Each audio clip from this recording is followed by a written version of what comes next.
जब भी तुम्हारे जीवन में कोई किसी निमित्त के कारण अशुभ दिन आ जाए, ज़्यादा नहीं घबराना, थोड़े से मौन ले लेना, थोड़ा सा शांत हो जाना, क्योंकि कोई दुश्मन तुम्हें दुख दे रहा है, कोई तुम्हारा कोई ऐसा निमित्त दुख दे रहा है, कोई भी दुख दे सकता है। उसके लिए कुछ हापड़ धूपड़ मत करना, यहाँ वहाँ मत भटकना, माँ थोड़ी देर के लिए शांत। दुश्मन जब तुम पर हावी हो रहा हो, कुछ हाथ पैर मत चलाना, बंदूक तलवार मत ढूंढना, ये कायरों का काम है। तुम थोड़ी देर शांत हो जाना, दुश्मन अपने आप शांत हो जाएगा। तुम्हारी शांति में इतनी ताकत है कि दुश्मन भस्म हो जाएगा। थोड़ी देर शांति करो। किसी निमित्त के कारण से कोई दुख आया है, कुछ नहीं करना, शांत। इसलिए साधु कितने उपसर्ग परिचय आते हैं, इनको दूर नहीं करता, प्रयास भी नहीं करता। संकट आ जाते हैं, उपसर्ग आ जाते हैं, परिचय आ जाते हैं, इनका कोई दुख नहीं है, कोई स्वीकार।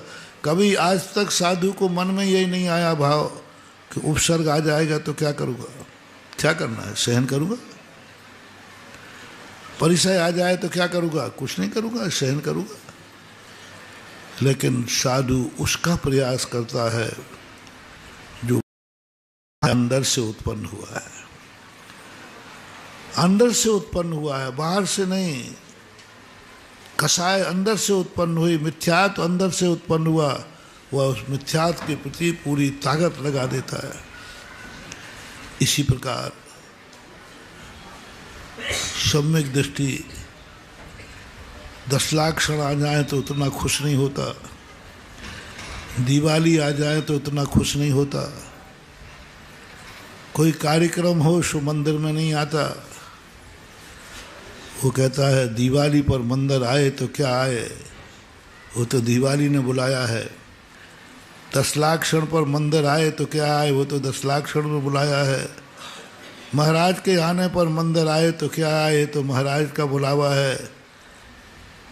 हम इन सब के बिना न 10 लाख क्षण है, न दिवाली है, न महाराज है, फिर भी मैं सदा मंदिर में आता हूँ। ये है वास्तविक सुख। नैमित्तिक नहीं, अंदर का सुख, अंदर का धर्म। नैमित्तिक धर्म बहुत होते हैं, इसलिए ज़्यादा दिन हम सुखी नहीं रह पाते, क्योंकि हम नैमित्तिक धर्म मानते हैं। नैमित्तिक धर्म में हमारा बहुत उत्साह होता है, वो नैमित्तिक धर्म समाप्त हो जाता है। उस नैमित्तिक धर्म तो मिलेगा, नैमित्तिक धर्म का उत्साह तो होगा, लेकिन नैमित्तिक धर्म को तुम्हें उपादान का धर्म बनाना है। मुझे वो प्रवचन भी याद है, जब पहली बार मैं मुंगावली से चतुर्मास करके बहादुर पर आया था।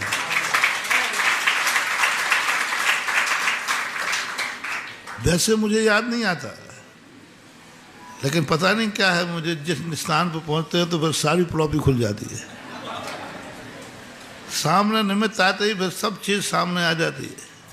और वैसे लाख उपाय करें, हमें यही पता नहीं था अभी तक कि बहादुरपुर है भी कि नहीं। और यहाँ आए कि बहादुरपुर तो बहुत पुराना है, इतना पुराना है बहादुरपुर। तो ये नदी तो इतनी परिचित है जितने परिचित के हम मुनि अवस्था ही नहीं है, उसके पहले की परिचित नदी। नदी तो हमें मुनि अवस्था से पहले से जानती है। तो ये जो नैमित्तिक धर्म होते हैं, उस समय भी मैंने छत के ऊपर प्रवचन हुआ था, ठंड का समय था। मुंगावली वाले बहुत दुखी थे, बहुत दुखी थे, इतने दुखी थे कि इस बार तो 2 बार में चला हूँ। मैं एक बार में बहादुरपुर जब भी आया हूँ, एक बार में आया हूँ। सीधा मुंगावली से चल के यहाँ आता था सीधा। ऊपर प्रवचन होते थे, प्रतिदिन सुबह से लोग आ जाते थे। 4 महीने की आदत पड़ी थी ना, तो उस समय हमने कहा था नदी को कभी रोकना नहीं, क्योंकि नदी तुमने नहीं बनाई है। नदी को रोकना नहीं, नदी तुमने नहीं बनाई है। पानी को रोकना नहीं, पानी को तुमने नहीं बहाया है। और पानी को बहने दो, पानी बहेगा।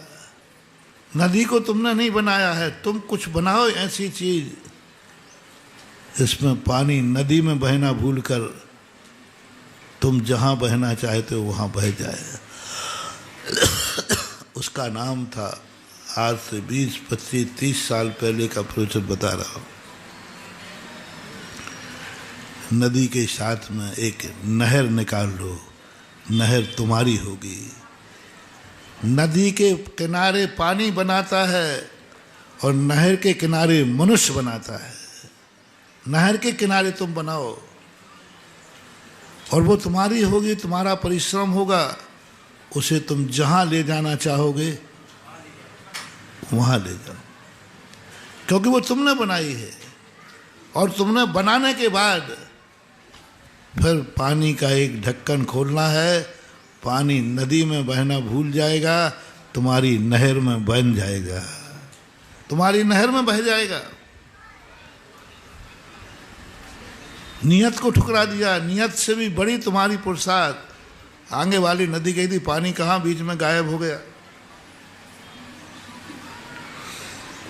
इतने सालों से पानी बह रहा था, कहाँ गायब हो गया। प्रकृति कहेगी नियत के से बड़ा पुरुषार्थ ही होता है। जिसने पुरुषार्थ कर लिया, नदी का बहाव भी पलट जाता है, पानी का बहाव। इसी प्रकार जब कभी तुम्हें निमित्त मिलते हैं, उन निमित्त को स्थायित्व प्राप्त करो। 10 लाख क्षण ही हमारा पर्व ना हो, 10 लाख क्षण में ही हमें मंदिर अच्छा ना लगे, 10 लाख क्षण पर्व में ही हम पूजा ना करें, 10 लाख क्षण पर्व के लिए ही मंदिर न बनाएं, सदाबहार समाज के लिए मंदिर बनाएं, वो अतिशयकारी होता है।